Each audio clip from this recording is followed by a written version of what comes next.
আলহামদুলিল্লাহ।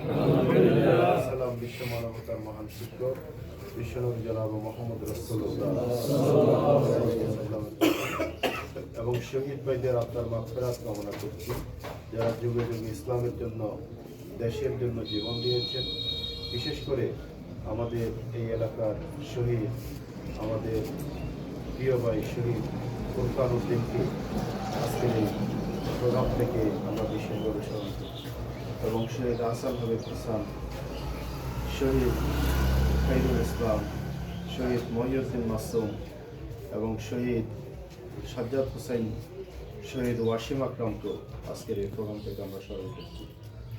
সম্মানিত ভাইয়েরা, আজকে সারা বাংলাদেশে আমাদের ভাইদের ত্যাগ, কোরবানি, আমাদের শীর্ষ নেতৃবৃন্দ, আমাদের রাহবার যারা ছিলেন, শহীদ মৌলানা মতিউর রহমান নিজামী, শহীদ আলী আহসান মোহাম্মদ মুজাহিদ, শহীদ আল্লামা দেলোয়ার হোসেন সাইদি, শহীদ মীর কাসেম আলী, শহীদ কামারুজ্জামান, শহীদ আব্দুল কাদের মোল্লা এবং আমাদের সাবেক আমিরে জামাত প্রফেসর গোলাম আজম, মৌলানা এ.কে.এম. ইউসুফ, মৌলানা আব্দুস সুবহান সহ আমাদের দায়িত্বশীল বৃন্দের শাহাদাত, ত্যাগ, কোরবানি, আমাদের কর্মী ভাইদের জেল, জুলুম, পঙ্গুত্বকরণ, ত্যাগ, কোরবানির বিনিময়ে আজকের এই বাংলাদেশে আল্লাহর দিনকে বিজয়ের একটা আবহ সৃষ্টি করে দিয়েছেন মহান রব্বুল আলামিন।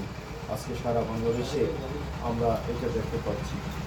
আপনারা দেখেছেন যে ইতিমধ্যেই অন্তর্বর্তীকালীন সরকারের সময়ে দেশে বড় পার্লামেন্ট নির্বাচনটা অনুষ্ঠিত হবে আগামী 12ই ফেব্রুয়ারি। এর পূর্বে যে নির্বাচনগুলো হয়েছে, আপনার এই যে ডাকসু নির্বাচন হইল, এরপরে জাকসু হইল, চাকসু এবং রাকসু হইল, সর্বশেষ গতকালকে যক্ষু নির্বাচন অনুষ্ঠিত হয়েছে। আল্লাহ রাব্বুল আলামিন খাস করে মেহেরবানি করে বাংলাদেশের ইসলামী আন্দোলনকে সম্মানিত করেছে। এটা শুধু ছাত্র শিবিরের বিজয় নয়, এটা বাংলাদেশের বিজয়। এটা শুধু ছাত্র শিবিরের বিজয় নয়, এটা দেশের দেশপ্রেমিক শক্তির বিজয়।